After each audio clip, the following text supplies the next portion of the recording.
Donc l'Agma avait demandé, l'Agma nous a amené deux avis. Est-ce qu'un Klicheres, il peut se cachériser ou pas se cachériser? L'Agma a dit si on le met, une fois que, donc c'est le fameux enseignement, un tanour qui a été enduit de graisse animale, eh ben, le pain qui a été cuisiné à l'intérieur ne sera pas consommable, on ne pourra plus utiliser ce tanour, il faudra le casser. Et l'Agma avait amené un autre enseignement qui disait que non, le tanour, eh ben, il suffit de l'allumer à nouveau, on appelle ça, l'alimenter, ok, Le remettre en marche à vide. voilà, et ça le cachérise.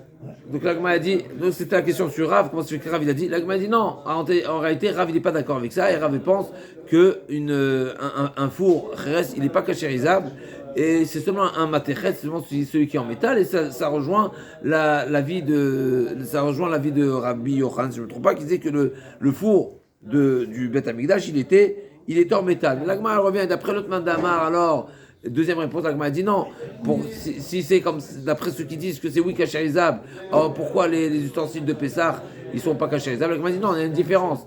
Deuxième réponse, l'Agma a dit une différence. Là, le feu, il est de l'intérieur, donc à l'endroit où il y a la problématique, donc ça va, extraire le problème, alors qu'une marmite, le chametz, il est à l'intérieur, et toi, tu vas le faire chauffer de l'extérieur. L'Agma a dit, mais t'as qu'à le faire de l'intérieur, t'as qu'à allumer le feu de l'intérieur.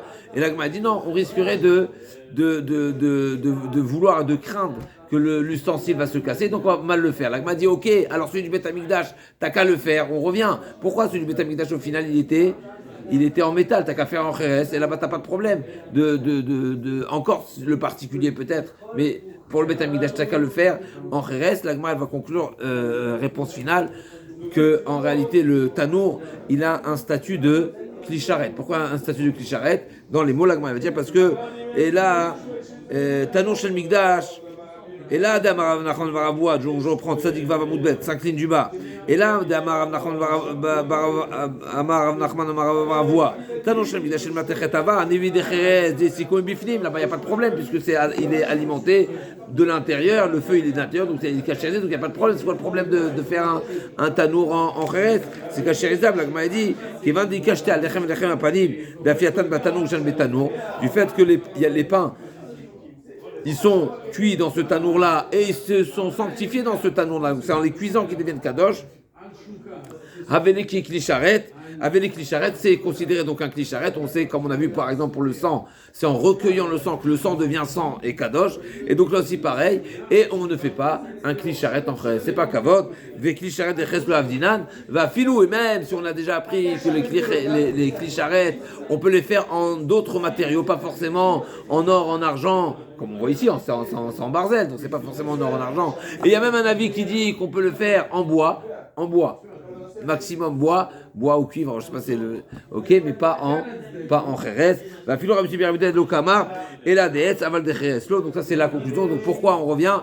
Pourquoi le tanour du Beth Amikdash était en barzel? Deux réponses. Ou bien parce que le kheres c'est pas cachérisable, ou bien oui c'est cachérisable, mais on ne fait pas un ustensile en kheres. Alors c'est intéressant, comme on a rappelé que pour la sota, on la faisait boire avec un verre en kheres. Donc il y en avait, mais c'était pas un clicharet. Donc clicharet, c'est un niveau, on va dire, il pouvait avoir des objets et des ustensiles au Beth Amikdash qui avaient un certain usage, peut-être, mais qui n'a pas la valeur de clicharet. Clicharet, c'est quand c'est Mekadesh, c'est autre chose. Ok.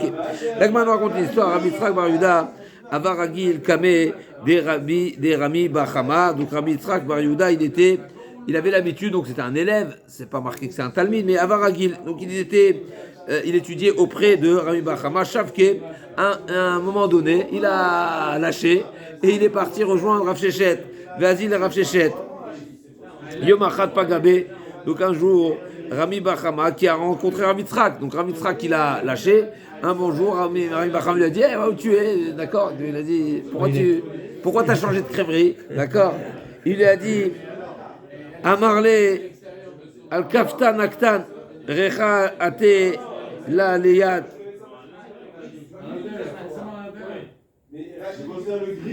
Donc c'est une manière de dire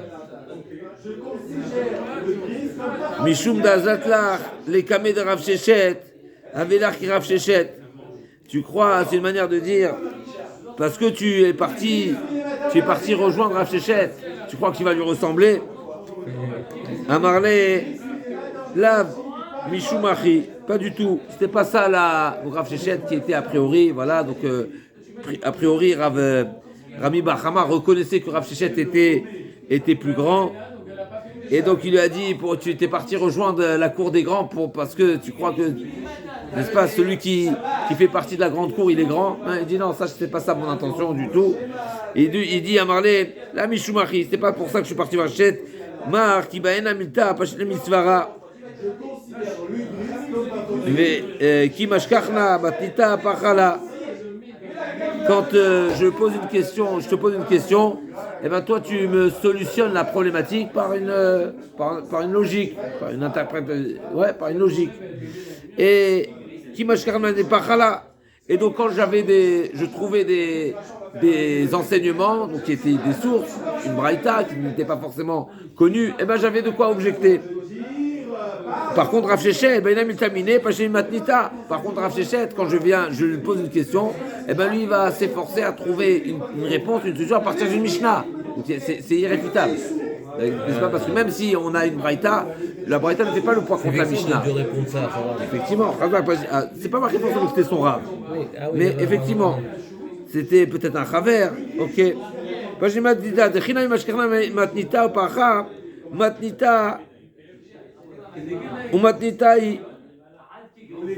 Et donc même, pardon, il venait, Pachili Matnita, donc lui, il me répond d'une braïta, pas une Matnita, et donc même si je venais avec une autre braïta pour l'objecter, Mechila, braïta comme Mishnah, là c'est la Mishnah qui prend le dessus, à part si la Mishnah, elle n'est pas en contradiction, c'est pas une contradiction frontale, alors on dit que la braïta, elle peut être complémentaire. Mais quand il y a deux braïtotes qui s'opposent, alors au pire des cas, lui, il est venu, il m'a répondu avec une braïta. Donc même si je venais trouver une braïta qui est en opposition, ben, ça ne démolit pas la preuve que Rav Shechet aurait amené.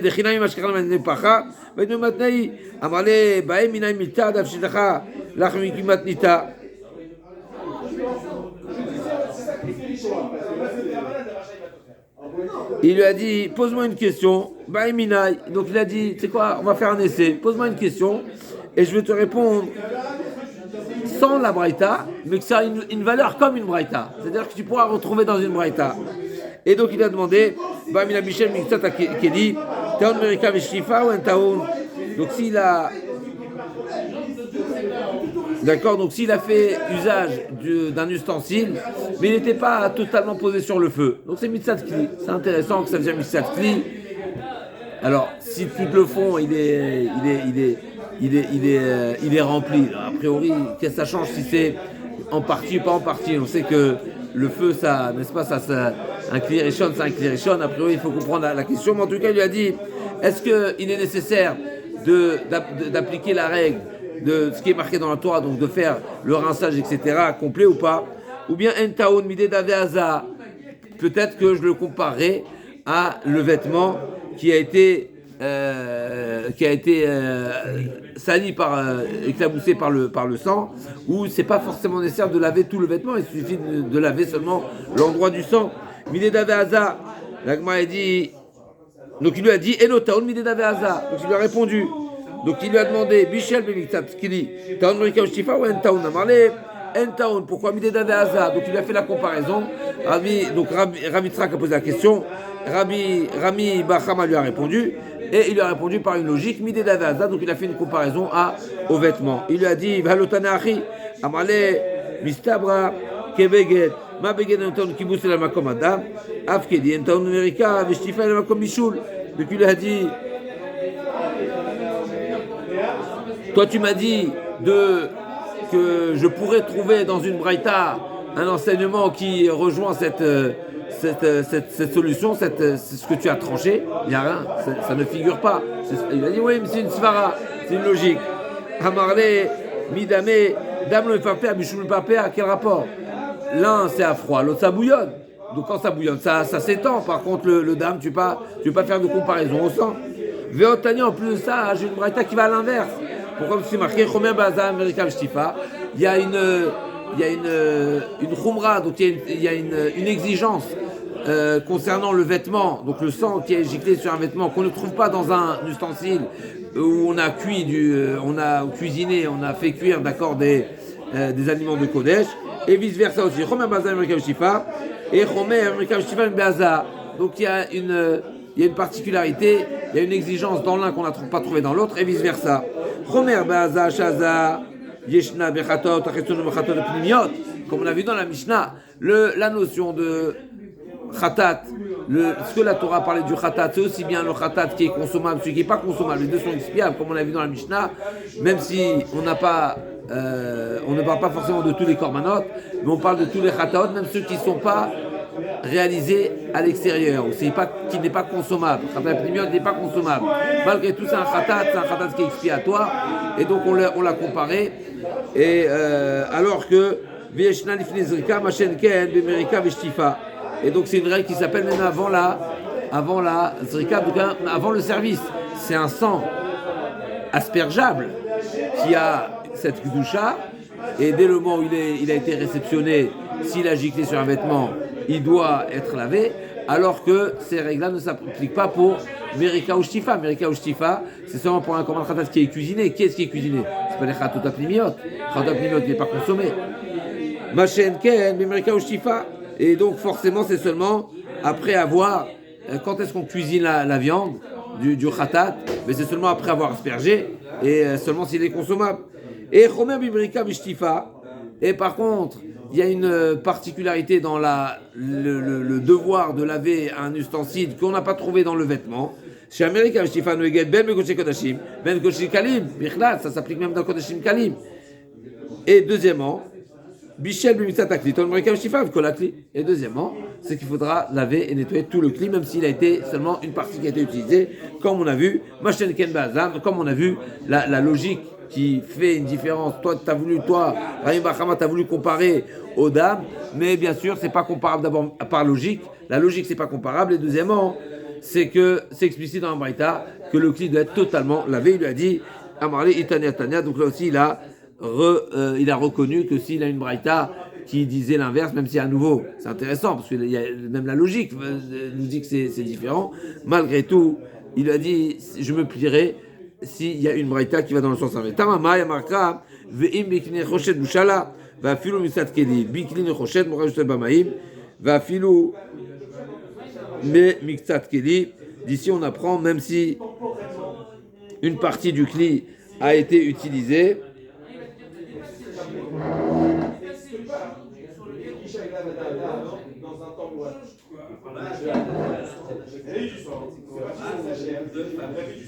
ici, il ramène dans les notes, comment je vois dans ce pasouk que c'est Miksat Keli. Il dit, ramène au nom du Torah Tmima, que dans le pasouk qui précède, c'est marqué ou Kli Cheres Echartevu Shalbo Ishaver. Donc Kli Cheres Mashma ou Kli Cheres Echartevu Shalbo. Et là, c'est marqué Ve'im Bichlin Nechoshet. C'est quoi Ve'im Bichlin? Il fallait dire ou Bichlin Nechoshet directement. C'est quoi Ve'im Bichlin Nechoshet?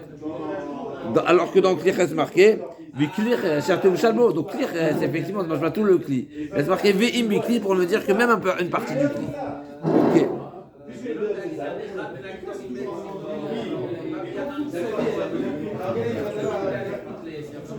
Ok. C'est long, il est long le raisonnement là. Alors, c'était quoi la mascana du raisonnement? Même si si on a utilisé une partie de l'ustensile, c'est tout l'ustensile qui doit être lavé. Je ne parle pas de kliches, parce que kliches, il chavère. La question c'est est-ce que là je peux faire un lavage partiel, comme le vêtement ou pas? Réponse totale. Comme c'est marqué dans la Braïta, et d'où on apprend du passouk, Ve'im Bichli Nechoshet Bushala. Ils sont partis en chaleur après pour la discussion. Il n'y avait pas de dispute. Il n'y a pas de dispute. Echad Kodesh Kadashim, la première. C'était une voilà. Première grande ligne. Ve'i Echad Kodesh Kadashim, donc on a vu dans la Mishnah ce sujet discuté. Echad Kodesh Kadashim, Echad Kodeshim Kalim, on a vu une machloquette entre Tanakama et Rabbi Shimon.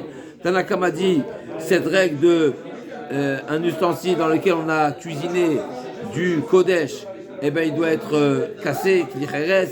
Et Echad Kodesh Kadashim, Echad Kodeshim Kalim. Rabbi Shimon dit non, c'est uniquement Kodashim, Kodesh Kadashim, comme c'est marqué, on a vu dans le passage, c'est marqué Kadashim, Kodesh Kadashim Hi. Dans la fin du passage, parce qu'on parle de Khatat, Khata, on sait c'est Kodesh Kadashim, mais malgré tout, c'est mentionné dans la Torah, Kodesh Kadashimi. Il nous dit la Gemara, Echad Kodesh Kadashim, Tadou Rabbanan, Khata, Teni, la Khata, Kol HaKodashim, Inetem Lomar, Kodesh Kadashimi, Yachol, Shani, Merabet, Tourma, incroyable. Donc même si on parle de Khatat, pourquoi c'est marqué Kodesh Kadashimi? Pour être Merabet, même les autres Kodashim. Incroyable. C'est à l'envers. Le fait que le Kodesh Kadashim il est supplémentaire, eh ben, je l'utilise pour étendre et pour appliquer même dans Kodashim Kalim. Et là, m'a dit peut-être je vais inclure également Trouma. Trouma aussi s'appelle Kodesh. Peut-être je vais l'inclure également. Là, m'a dit non, c'est marqué. Ota, Prat les Trouma, du vrai Rabbi Yehuda. On avait vu dans la Gemara précédente, c'était également la chita de Rabbi Akiva, si je ne me fais pas erreur. Rabbi Shimon Omer, Kodesh Kadashim, Teonim Merika Shifa, Kodashim Kalim, un Teonim Merika. Pas du tout, c'est que les Kodesh Kadashim. J'inclus pas. Ah, Dirtif Kodesh Kadashim, Kodesh Kadashim, in Kodashim Kalim lo. Maïtama de Rabbi Yehuda, mais mettre un pélé. C'est quoi la dracha de Rabbi Yehuda? Rabbi Yehuda, il est parti jusqu'à inclure Kodashim Kalim alors que c'est marqué Kodesh Kadashim. La Gemara a dit, Mide, Maïtama de Rabbi Yehuda, Mide, c'est Ota. Les Maïouté Trouma, Mechat Kodashim Kalim, Teonim Merika Shifa. C'est parce que c'est marqué Ota. Donc Ota, j'exclus Trouma. Si j'ai besoin d'exclure Trouma, c'est-à-dire que les Kodashim Kalim, mais mettre un pélé, qui t'a dit d'exclure Trouma? Peut-être tu exclus Kodashim Kodashim Kalim. Les Chora, parce que si le sens de Kodesh Kadashim, il inclut il n'inclut pas forcément les Kodashim Kalim, alors, parce que c'est marqué Kodesh Kadashim. Donc Kodesh Kadashim, je prends au sens premier. Donc, au premier sens, les Kodashim Kalim ne sont pas inclus. Donc, j'ai pas besoin de Ota pour exclure. Mais si j'ai besoin d'une exclusion, c'est forcément les Kodesh Kadashim. Il ne faut pas au sens premier. Donc, si c'est pas au sens premier, ben inclus tout. Donc, il faut Ota. Et Rabbi Shimon dit non, au contraire. Mais Rabbi Shimon Amalecha, Ota Kedamrinan.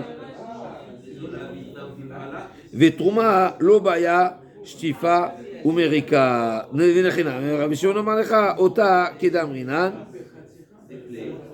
Ota. On apprend ici, donc les El Rabbi Shimon nous avait dit, Ota, ça vient exclure le pasoul, un korban khatat kasher, mais pas pasoul. Donc effectivement, on revient que Kodesh Kadashim, c'est au sens premier, donc c'est Kodashim et pas Kodashim Kalim. Ah, Ota, qu'est-ce que tu fais? J'ai exclu les khatat pasoul, les Kodesh Kadashim pasoul. L'agma demande, et Trouma, il n'y a pas besoin, et Trouma, Loba et Shifa, Omrika, Batania, qui dérache Michel Babasar, le Vachel Ba. Khalav, Vim Michel, Benotenta, Trouma, le Vachel Bachouli, Vim Michel, Benotenta. Donc on voit clairement qu'il y a un problème là, Trouma, il y a un problème de cachérisation. Et s'il y a du tam, c'est interdit. Donc qu'est-ce que tu me dis qu'il n'y a pas besoin de cachérisation? Là, on m'a dit non, c'est deux choses. Amar Abaye, l'autre c'est de Amarmar, Michel Metatkeli, Taonrika Shiva Kolakli. À Trouma, l'autre c'est la Makom Bichoul. Première réponse, Ravaï dit non. Justement, on vient de dire avant que la règle de Shtifa, Mrika Shtifa, c'est qu'il faut laver intérieurement, extérieurement tout l'ustensile, même s'il a été utilisé partiellement.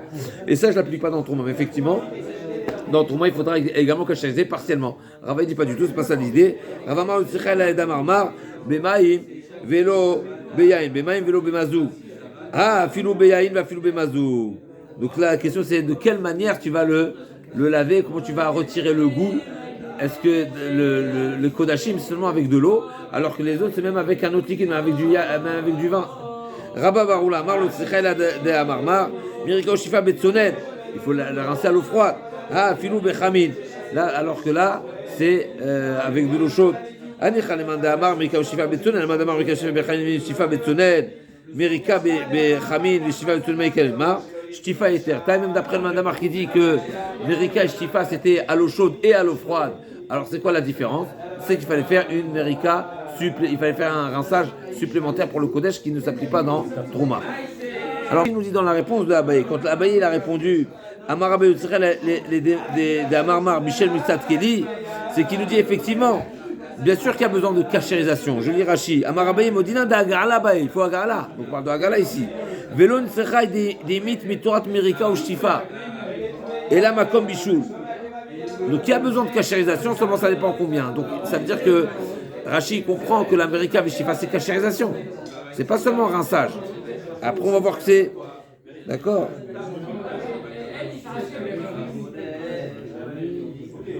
Il va rentrer dans le Mékor et il va faire sortir.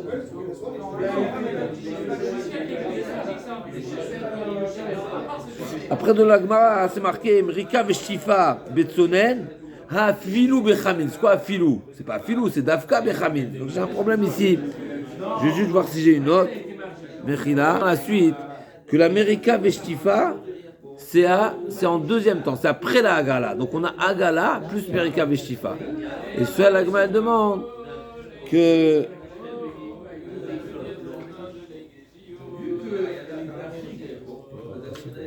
c'est pas avant la gala qu'il faut faire. alors ça, la question c'est Merika Veshtifa Vetsonen, c'est-à-dire des Trouma. C'est quoi la différence entre Erika et Shtifa? La question de Tosfot, pour revenir à ce sujet-là, c'est la question de Tosfot, c'est quoi la baya qui a été posée, Mixtat Keli, Bémet c'est un Pélé. Est-ce que, mais Tosfot il répond pas à cette question, il répond pas à la question. C'est un Pélé, comment on comprend, c'est quoi la baya de la Gemara, Mixtat Keli? A priori, Manafchar. Si concrètement, la Metsiout et la réalité est que le Keli qui est, il est totalement sur le feu, donc c'est une évidence. Comme on a demandé, c'est un Pélé. Et pourquoi il pose la question seulement ici? Tout ça, tu ne réponds pas. D'après ce qu'on est en train de dire, il y a une possibilité de réponse, parce qu'effectivement, il y a deux choses. Il y a la cachérisation et il y a le rinçage qui est autre chose. Un Nilo Yoda. Je vais voir si j'ai une note sur le Tosfot. Juste pour la conclusion de Tosfot, Yesh Limon Mikan, les 4 dernières lignes de Tosfot.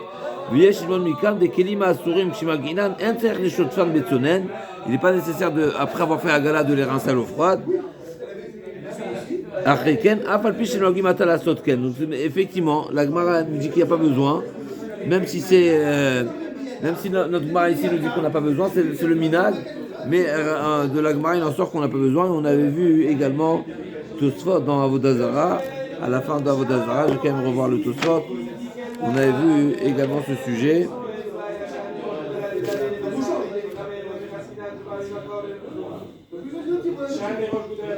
Le Tosfot qu'on avait vu dans Avodah Zarah, tout nous dit comme ça.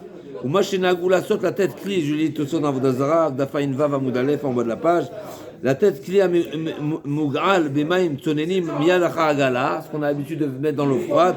En Idalamana Gouken, Denoma Mishumit Nanperik Damchata, Dachayom Amerika Bechaim Shifa Bitsonen. Pourquoi? Parce que ça c'était dans Kodashim, pas dans Babitrouma, Kama Atam Delika, donc il n'y a pas besoin d'Alita. Viesh Mefaresh dans Shtifa Itira, Inou, Shte Shtifa Bitsonen, ou Bitrouma Lita. Et certains disent que ce que l'Agma nous dit, que dans Kodashim, il faut 2 fois, rincer 2 fois, à 2 reprises à l'eau froide, et dans Trouma, ça suffit une fois. Vilachon Iter Mashmaken, Valzen Agou Shtifa Tsonen Bechol Agalot, Miou, Bekontras Pire, Sham Shtifa, Ishtifa Tsonen. Donc il demande le Tosfot. Effectivement, il y a une explication qui dit que dans Kodashim il y a besoin de 2 fois, et donc dans Trouma non, donc j'en déduis qu'il suffit une fois, et donc c'est ce qui explique le minag, mais Rachid ne dit pas comme ça, et donc le maître il faut comprendre pourquoi aujourd'hui on a l'habitude. Maintenant d'après cette explication à nouveau, moi je ne comprends pas, c'est d'après cette explication, si on pense que dans Kodashim il y a besoin d'un rinçage, ça veut dire que la Hagala c'est sans rinçage. Et dans Kodashim, il y a une mitzvah de rincer. Ça veut dire que la mitzvah de rincer, c'est ça la particularité de Kodashim. Donc chaque lavétara de la Gemara qui précède, avec Rami Bachama et Rami Yuda, avec Rami Tzrak et Rami Tzrak Bar Yuda, on ne comprend pas parce qu'il nous demande, et toute la notion de méparpé, etc., on ne le comprend pas parce que, a priori, l'idée de rincer à l'eau froide, c'est pas la cachérisation, et la preuve en est qu'une cachérisation, on se contente en général, même dans Trouma, on se contente de faire qu'à l'eau chaude. Donc forcément, le devoir de le rincer à l'eau froide, c'est autre chose. Comme si on venait revenir à la comparaison, c'est comme si que l'eau chaude allait permettre d'extraire, et ensuite l'eau froide allait retirer, Kaviachol, même si ce serait compliqué de dire comme ça, parce que c'est comme ça, alors même dans les autres bliantes, on aurait dû faire ça, à moins de dire que non, qu'une fois qu'on l'a extrait, il est déjà pas boum, il n'y a pas besoin de plus. Ça c'est le Tosfot, l'autre Tosfot là-bas dans Avodah Zarah, avec une adban, notentam, notentam, pagoum, pas pagoum, en tous les cas, c'est la remarque de Tosfot ici qui est retenue. Ken. Alors on va continuer. Rabbi Tarfon Omer, Bichel, Mitrelat Haregel, Yevachel Bo. Non, que le lavage. Là, on l'a peut-être pas dit assez clairement. Tout se digne de devoir casser un ustensile dans lequel un kli-cheres, donc un ustensile dans lequel j'ai cuisiné du kodesh, du korban. Pourquoi je dois le casser? Parce que ce qui est rentré, le lendemain, il est notar. Donc quand il va ressortir, donc j'ai utilisé dimanche un ustensile, j'ai cuisiné du khatat. Le khatat est consommable combien? Jour et nuit. Donc lundi, quand je vais l'utiliser, ben le goût qui est à l'intérieur, il va ressortir. Même si c'est un deuxième jour, même si c'est du pagoum. Donc il y a tout ça à prendre en considération pour voir la comparaison avec les autres issues, etc. Mais en tous les cas, l'ustensile, le lendemain, il est notar, et donc il va ressortir dans l'aliment, donc dans la deuxième cuisson, et donc il va l'interdire. D'accord? C'est la règle. C'est pour ça les ustensiles en Kheres, on n'a pas de solution de les casser, que de les casser, et les ustensiles qui sont cachérisables, on va les cachériser. Donc il nous dit Rabbi Tarfon Omer, Bichel Mitrat Aregel, et Vachel Bokol Aregel, Vachem Omrim, Azman Achila, pas du tout. Donc d'après Rabbi Tarfon, je peux poursuivre toute la fête, on va voir tout de suite dans la Gemara, et il n'y a pas besoin de faire de cachérisation entre. Pourquoi? Parce qu'il y a un usage constant. Et on va voir dans la Gemara, alors que toujours la même chose. On est un ustensile dans lequel on a cuisiné du korban. Mais en quelle matière? Celui qui est cachérisable. Celui qui est cachérisable. Celui qui est cachérisable. Celui qui n'est pas cachérisable. Donc si c'est un khel, il faut le casser. Si c'est cachérisable. Là, on parle de Merika Veshtifa, donc on parle d'un cachérisable. Ah, d'accord. Donc c'est en fer. Donc, donc même si c'est a priori, même si c'est un kli kheres, il peut l'utiliser toute la fête. Il n'y a pas de différence. Il n'y a pas de cachérisation, donc il n'y a pas de la nécessité. Non, on va voir dans la Gemara. Merika Veshtifa, d'accord. Et donc, d'après Rabbi Rabbanan, non, pas du tout. T'as pas d'extension. C'est un jour, t'as cuisiné dimanche du khatat, donc le lendemain, Merika Veshtifa, c'est du shlamim, t'as 2 jours, mais sinon, manachila. Merika Veshtifa, Merika Takos, Takos, comme on a dit. Merika Veshtifa Betsonen, et les Merika et Shtifa, c'est à l'eau froide, comme on a dit, c'est à part la cachérisation, d'accord? Donc, il y a la cachérisation. Et on a dit Merika Takos. Donc l'América qui est Merika Takos, c'est-à-dire qu'il faut un rinçage où on a vu Merika Takos dans Kosh Shel Bracha. Kosh Shel Bracha, avant de faire Kiddush, il faut s'assurer qu'il a été rincé intérieurement et extérieurement, mais ça c'est Merika. Et après Shtifa. Ashfud la Skala, Magilan Bechamin. Donc le Shfud la Skala c'est une grille. Et donc on fait les grillades. Et sur ça, bien sûr, la Gemara elle demande, c'est la Gemara dans Avodah Zarah, qui demande, donc là on voit que comment on appelle ça? Un chipout, c'est quoi un chipout? Une brochette. Une brochette, on l'utilise à même le feu. Une broche, on l'utilise à même le feu. À même le feu, donc normalement la manière de cacher, c'est comment? C'est au feu.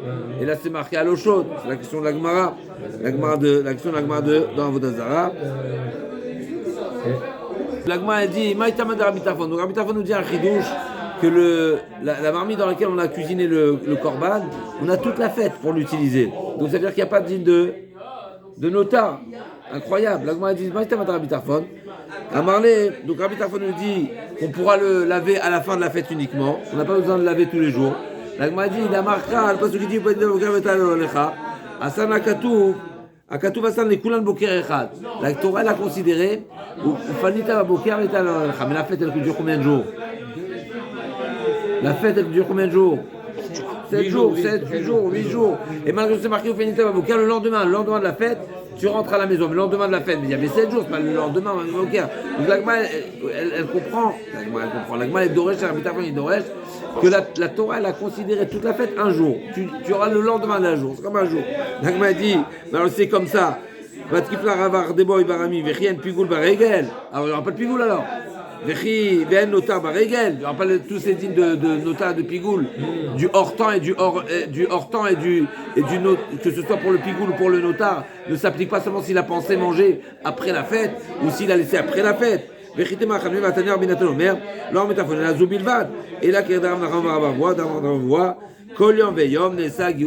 en réalité, La maskana, ça, non? voilà, c'est parce qu'il y a un usage constant. Donc en réalité, ce qui a été absorbé dimanche, avant il a été réutilisé avant qu'il soit notar, et ainsi de suite. Et donc il n'y a pas besoin de le cachériser jusqu'au dernier jour. J'ai pas compris. Là, les sagiou les chavero, c'est valable pour shlamim. D'ailleurs, Rachid ici nous parle de shlamim. Dans Khatat, on est embêté. Donc quand on a dit que un ustensile qui a servi pour cuisiner du korban, il n'a pas besoin d'être cachérisé jusqu'à la fin de la fête, c'est seulement des ustensiles qui vont servir du shlamim. Parce qu'à nouveau, le shlamim de dimanche, il va sortir lundi, le shlamim de lundi, il va sortir mardi, ainsi de suite. Donc il n'y a pas de problème. Mais pour le khatat, il y a un problème. C'est la Gemara dans Avodah Zarah, ça. Ok. Le notar, on peut être mévatel, le notar avec le prochain. La cuisson de dimanche, vous pouvez le consommer lundi. Mais je vais le manger aussi le lendemain. Ah, Chazak, il a fait mode. Ça aussi, c'est la question de la Gemara. Il a fait mode. Il a fait mode. Si je ne me trompe pas, tout ça, c'est la question de la Gemara dans Avodah Zarah. Parce que même si elle est sortie du kli, mais il est dans l'aliment. Donc l'aliment que j'ai cuit dans la marmite où il y avait le shlamim de dimanche. Donc lundi, j'ai du goût de. La chéla, c'est est-ce que il est pas battel, est-ce qu'il est c'est voilà. Dans l'aliment, c'est nadvan. Mais ça, c'est déjà la souliane là-bas dans Avodah Zarah, effectivement. Chazak. Vachem omrim azman achila, maïka amar. La Gemara dit à Maram Nachman Baravua, Mamtina Azman Achila, Vadar Avid Amerika V'Shifa. Il faudra attendre jusqu'à la fin de la période. Maintenant, Nemina Maram Birchonan, Mishum Rabbi Abba, Yossi Ben Abba, Ktiv Umar Mishtav Uktiv, Kozachava Kon Miochala, Ketzad, Mamtina Azman Achila, Vadar Avid Amerika V'Shifa. Donc on apprend d'ici qu'il faudra attendre. Il faudra attendre jusqu'à la fin de temps de consommation pour faire la cachérisation. Merika, Kimrika, la dernière partie de la Mishnah nous a dit quoi? Merika, Kimrika, Takos, de même qu'un kos chez le bracha, il faut le laver intérieurement et extérieurement. Pareil ici, pour la cachérisation intérieure et extérieure. Tano Rabbanan, Merika, Ushifa, Betzonen, divrei Rabbi, Vachem Omrim, Merika, Bechamim, Ushifa, Betzonen, Maïtama de Rabbanan, Midedave, Agilé, Ovdet, Koravim. Donc on a cette comparaison. À nouveau, on a dit c'est la Souga dans Avodah Zarah. De même que la Torah nous a demandé de cachériser un ustensile qu'on avait pris c'était le butin de guerre quand on a fait la guerre contre Midian. Au retour, c'est marqué cet enseignement-là de cachérisation des ustensiles. Et là-bas, c'est marqué Verabi Amarlecha, Agala lo Kamina, Kamina Amerika Vishtifa, des bâtards Agala. Donc on parle bien sûr. Donc effectivement, toi tu fais une comparaison, toi tu me dis, tu sais quoi, ce qui est marqué Morak Vishtav Bamaïm, c'est de même que dans Agala, je dois faire une cachérisation intérieure-extérieure. Pareil, le Morak Vishtav, je te l'ai dit, mais non. Mais là, Agala, je suis d'accord que c'est intérieur-extérieur. La question, c'est uniquement la Amerika Vishtifa qui est particulière dans Kodashim. Et donc, Rabbanan, Verabi Amarlecha, Agala, lo Kamina, qui Kamina Amerika Vishtifa, des bâtards Agala. Rabbanan, Miken Irtov, Kra, O Morak, O Shotaf, Shotaf. Maï Morak Vishotaf, Shomina, Amerika Bechamim, Shifa Betzonen. Donc là, on m'a dit du fait qu'on a employé deux termes, même s'ils veulent dire la même chose. Merika et Shtifa, c'est la même chose. Pourquoi on a employé deux termes? C'est pour dire qu'il y en a un à l'eau chaude, un à l'eau froide. Ça veut dire Lavage. Eau chaude, eau froide. Merika, c'est eau chaude. Eau chaude, eau froide. Verabi iktiv morak avamina très zimné. Morak o très zimné shutaf. La chaniktiv morak veshutaf lo marlecha. Merika kemerika takos. Shtifa ke shtifa takos. Donc c'est deux formes de rinçage, mais pas forcément.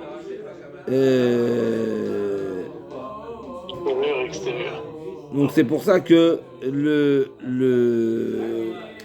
l'un à l'intérieur, l'un à l'extérieur, c'est pour ça qu'on a utilisé deux termes. Donc il y a deux avis pourquoi on a utilisé deux termes. Morak Veshutaf. Un il dit c'est eau chaude ou froide, un il dit c'est intérieur et extérieur. On se retrouve demain avec